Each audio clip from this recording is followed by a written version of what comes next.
Assalamualaikum warahmatullahi wabarakatuh.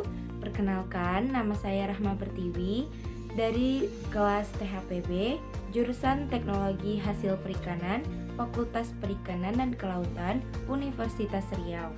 Baiklah, pada kesempatan kali ini saya akan membahas mengenai fungi laut pada mata kuliah bioteknologi. Selamat menyaksikan ya.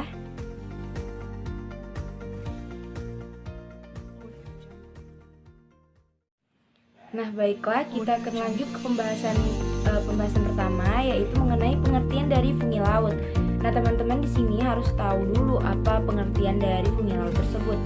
Dari banyaknya referensi yang saya cari, banyak peneliti yang mendefinisikan mengenai fungi laut ini. Nah, yang saya ambil yaitu yang sering digunakan juga menurut dari Kohlmeier and Kohlmeier dalam rangkuman 2012. Yang menyatakan bahwa fungi laut adalah yang menyelesaikan seluruh siklus hidupnya di dalam laut, yang tumbuh dan bereproduksi di laut atau estuari. Kemudian, fungi laut sering diperoleh dari substrat yang ada di laut menggunakan metode isolasi. Yang paling umum, fungi laut dapat diisolasi dari kayu dan serasa di laut, atau dari cabang-cabang dan akar tumbuhan yang ada di dalam laut, dari algae, planerogam, hewan laut, dan juga buih air laut. Nah, baiklah teman-teman, tadi sebelumnya itu kita bahas mengenai dari pengertian fungi. Nah, sekarang saya ingin bahas mengenai klasifikasi dari fungi laut. Nah, teman-teman mesti tahu nih, fungi laut itu diklasifikasikan menjadi 3 filum, yaitu Ascomycota, kemudian ada Basidiomycota, dan yang terakhir ada Deuteromycota. Dan ini termasuk fungi anamorfik. Fungi ini dibedakan berdasarkan cara perkembangbiakannya, yaitu secara seksualnya. Reproduksi seksual Ascomycota itu dilakukan dengan membentuk spora dalam askus.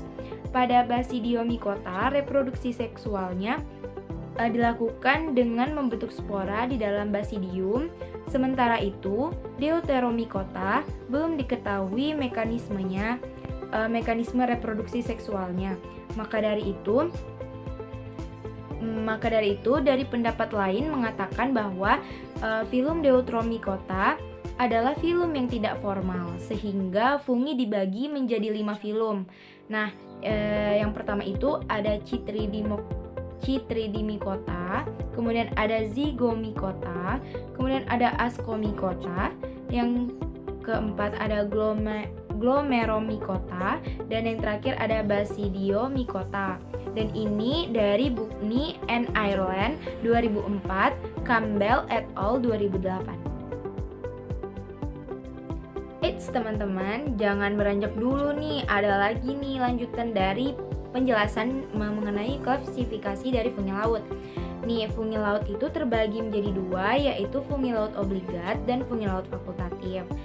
Apa sih perbedaan dari mereka berdua? Nih, akan saya jelaskan, yaitu fungi laut obligat adalah fungi yang tumbuh dan bersporulasi hanya di habitat laut atau estuarin, seperti samudra, perairan yang mengandung garam atau air payau, muara sungai, dan lain-lain. Contohnya yaitu Cryptococcus lactativorus. Kemudian ada fungi laut fakultatif, adalah fungi dari lingkungan air tawar atau lingkungan darat yang mampu tumbuh dan bersporulasi di lingkungan laut. Contohnya dari genus Cryptococcus. Baiklah teman-teman, kita akan masuk pada topik pembahasan kita kali ini mengenai dari fungi laut tadi. Nah, yang saya ambil dari jenis fungi lautnya yaitu Aspergillus niger. Aspergillus niger, kalian harus tahu dulu nih apa pengertian dari Aspergillus niger. Saya akan bahas, yaitu Aspergillus niger merupakan salah satu spesies yang paling umum ditemukan pada spesies Aspergillus sp. Aspergillus niger dapat tumbuh dengan cepat. Aspergillus niger merupakan fungi dari filum Ascomycetes yang berfilamen, mempunyai hifa berseptat, dan dapat ditemukan melimpah di alam bebas. Aspergillus niger ini digunakan secara komersial dalam produksi asam sitrat, asam glukonat, dan pembuatan beberapa enzim seperti amilase, pektinase, amiloglukosidase, dan selulase. Aspergillus niger dapat tumbuh pada suhu 35 derajat Celcius sampai dengan 37 derajat Celcius pada suhu optimum. 6 derajat Celcius sampai 8 derajat Celcius pada suhu minimum, 45 derajat Celcius sampai dengan 47 derajat Celcius pada suhu maksimum, dan memerlukan oksigen yang cukup atau aerobik. Selanjutnya, Aspergillus niger adalah anggota dari Aspergillus yang mencakup seperangkat jamur yang umumnya dianggap aseksual meskipun bentuknya setelah sempurna, atau bentuk yang bereproduksi secara seksual telah ditemukan.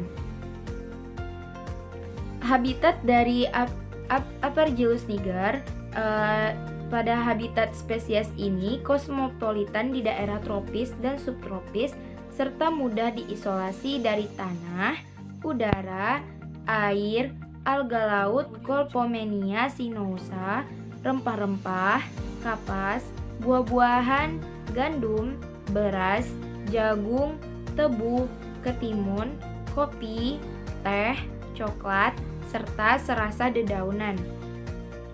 Kita masuk ke klasifikasi Aspergillus niger. Menurut dari Susanto 2013, adapun klasifikasi Aspergillus niger yaitu ada kingdomnya fungi, filum Ascomycota, kelas Eurythiomicetes, ordo Eurythiales, famili Trichomachea, genus Aspergillus, spesies Aspergillus niger. Oke, baiklah teman-teman, mari kita masuk ke pembahasan selanjutnya, yaitu morfologi dan pertumbuhan Aspergillus niger.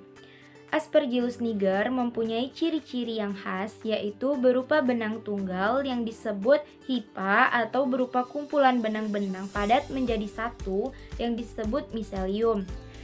Tidak mempunyai klorofil dan hidup heterotrop, bersifat aerobik dan berkembang biak secara vegetatif dan generatif melalui pembelahan sel dan spora-spora yang dibentuk di dalam askus atau kotak spora. Fungi laut ini tumbuh dengan baik pada suhu yang sudah saya jelaskan tadi, bisa pada suhu 30-35 derajat Celcius. Kisaran pH yang dibutuhkan yaitu 2,8 sampai 8,8 dengan kelembapan 80-90%. Kemudian, Aspergillus niger dalam pertumbuhannya ini berhubungan langsung dengan zat makanan yang terdapat dalam substrat molekul sederhana yang terdapat di sekeliling hifa dapat langsung diserap, sedangkan molekul yang lebih kompleks harus dipecah terlebih dahulu sebelum diserap ke dalam sel, dengan menghasilkan beberapa enzim ekstraseluler. Bahan organik dari substrat digunakan oleh Aspergillus niger untuk aktivitas transport molekulnya, pemeliharaan struktur sel, dan mobilitas sel. Ini dikutip dari Hidayat pada tahun 2007. Kita lanjut ke morfologi. Morfologi dari fungi Aspergillus niger ini memiliki konidia atas berwarna hitam, yang hitam kecoklat-coklatan atau coklat violet. Bagian atas membesar dan berbentuk globosa. Konidofor, halus tidak berwarna atau agak berwarna coklat kekuningan. Vesikel berbentuk globosa dengan bagian atas membesar, bagian ujung seperti batang kecil. Ini dikutip dari McFoyle pada tahun 1993. Aplikasi dan manfaat dari Aspergillus niger.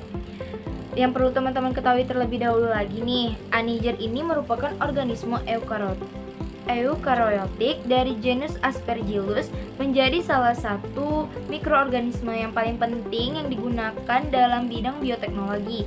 Niger ini digunakan untuk memproduksi beberapa enzim, misalnya produksi asam sitrat dan juga asam glukonik. Nah, Untuk pengaplikasiannya bersumber dari Arima 1964, yaitu enzim amilase yang tahan asam diaplikasikan untuk sirup, industri fermentasi alkohol, produksi glukosa, membantu pencernaan dan industri tekstil. Kemudian enzim glukoamilase diaplikasikan untuk produksi glukosa. Enzim protease diaplikasikan pada industri makanan dan membantu pencernaan. Enzim glukosa oksidase diaplikasikan untuk menghilangkan oksigen atau glukosa dari berbagai makanan dan industri telur kering. Enzim naringinase diaplikasikan untuk menghilangkan rasa pahit dan getir dalam industri sari buah jeruk. Kemudian anijer ini mempunyai banyak manfaat, seperti memiliki kemampuan yang seperti saya jelaskan tadi untuk memproduksi asam nitrat, kemudian memiliki kemampuan untuk memproduksi enzim amilase, protease, selulase, dan lipase. Anijer dan Penicillium digiatum dimanfaatkan dalam meningkatkan produksi verbenol. Verbenol adalah senyawa makanan yang banyak digunakan pada minuman ringan seperti sirup, daging, sosis, dan es krim. Ini terkutip dari Rao et al. Pada tahun 2003. Nah teman-teman, baiklah sekarang udah di penghujung nih dari pembahasan saya mengenai Aspergillus niger pada fungi laut. Semoga bermanfaat buat teman-teman semua. Saya akhiri. Wassalamualaikum warahmatullahi wabarakatuh.